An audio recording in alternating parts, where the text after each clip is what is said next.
Gold. For thousands of years, we've dug it up, fought over it, and then locked it away in vaults. But here's the part most people never think about. The gold you see in jewelry, coins, and central banks is only a tiny fraction of all the gold on Earth. So where is the rest? And more importantly, where are the last great hidden reserves, still waiting beneath our feet? In this video, we're pulling back the curtain on the global gold map. We'll explore the countries sitting on trillion-dollar deposits, the high-tech treasure hunt happening right now, and the one gold reserve so massive and so unreachable, it makes every mine on Earth look insignificant. Let's start with what scientists already know. Every year, geological surveys track known gold reserves, deposits that are still in the ground and could be mined in the future. And the numbers are staggering. At the top of the list, Russia and Australia, each holding around 12,000 metric tons of unmined gold. That's over $1.5 trillion per country. Russia's reserves are buried deep in Siberia and the Far East, remote, frozen, and largely untouched. Australia's gold lies in ancient rock formations, formed billions of years ago, especially in Western Australia, where gold has been mined for over a century and still hasn't run out. Then comes South Africa, once the undisputed king of gold. Even today, with mines stretching kilometers underground, it still holds around 5,000 tons.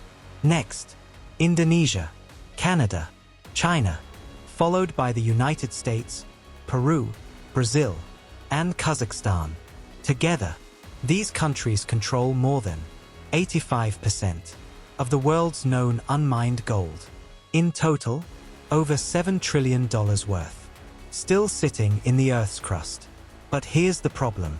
The easy gold is gone. The nuggets in rivers, the shallow veins near the surface, they were discovered a long time ago. Today's gold is hidden, buried deeper, covered by layers of rock and sediment, invisible to the naked eye. So how do you find something you can't see? You use technology. In places like Nevada, some of the richest gold deposits aren't on the surface at all. They're buried under hundreds of feet of gravel. So instead of digging blindly, scientists follow the water. As groundwater moves through rock, it picks up microscopic traces of gold, invisible signals, clues. By analyzing this water, geologists can map what lies far beneath the surface without drilling a single hole. It's like finding treasure by reading the Earth's chemistry. In Australia, scientists use a different method. They study ancient magma because certain types of molten rock carry a unique chemical signature, a fingerprint that reveals whether gold is present. It's like decoding a message written billions of years ago. And sometimes, the discoveries are enormous, massive deposits that could produce gold for decades.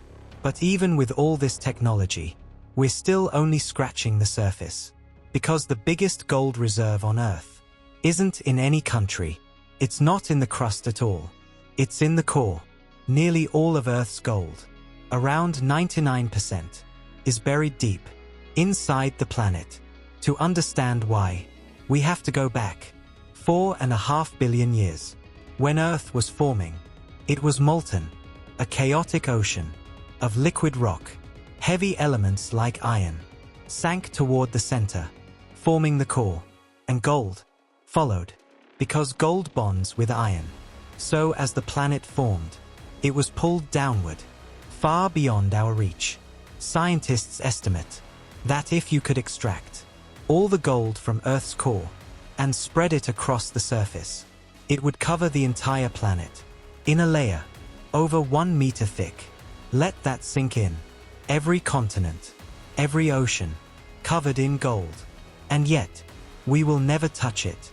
The core lies nearly 3,000 kilometers below us. Temperatures hotter than the surface of the sun. Pressures that would crush anything we could ever build. That gold is permanent. So where did the gold we actually use come from? From space. After the core formed, asteroids bombarded the Earth, carrying gold and other precious metals. What we mine today is the result of those impacts. Gold is not just rare, it's extraterrestrial. And that changes everything. Because it means gold isn't just a resource. It's a story of planets forming, asteroids colliding, and billions of years of geological change. But it also has real consequences. Today, because countries with large reserves hold power, they control supply, influence markets, shape economies, and as surface gold becomes harder to find, the race is changing. Companies are digging deeper, using artificial intelligence to analyze geological data, even exploring beneath the ocean floor, searching for new sources. In extreme environments, the hunt isn't over. It's evolving. But here's the paradox. Gold is both abundant and unreachable.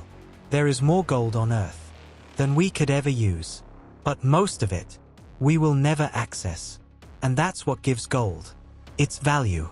Not just rarity, but limitation. So the next time you see a gold ring or a bar in a vault, remember, you're looking at something that traveled across space, survived planetary formation, and waited billions of years to be found. And somewhere beneath deserts, mountains, and frozen wilderness, the next great discovery is still waiting. The question is, will we find it? Or have we already taken all the gold we ever can? If you enjoyed this deep dive, subscribe for more explorations into the hidden systems that shape our world. Because sometimes, the most valuable things on Earth are the ones we barely understand.